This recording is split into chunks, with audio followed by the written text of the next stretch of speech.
लागलेत, शरद पवार एवढे कौतुक करायला लागले, तर राजकीय का अजून एक घमासान होणार आहे का महाराष्ट्रात?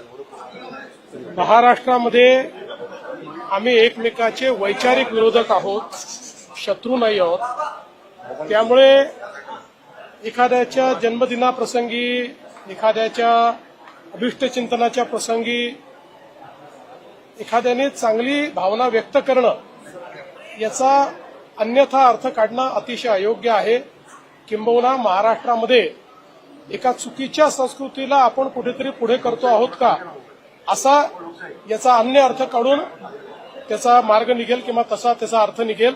म्हणून मला असं वाटतं की याला एवढ्याच परिप्रेक्ष्यामध्ये बघितलं पाहिजे की माझ्या जन्मदिवसाच्या निमित्ताने काही लोकांनी एक पुस्तक प्रकाशित केलं.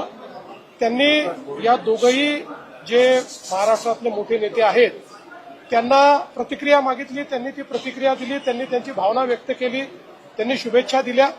मी त्यांचे आभार मानतो त्यांनी ज्या शुभेच्छा दिलेल्या आहेत. पण मला असं वाटतं याचा अन्य अर्थ काढणं खूपच संकुचित असतं.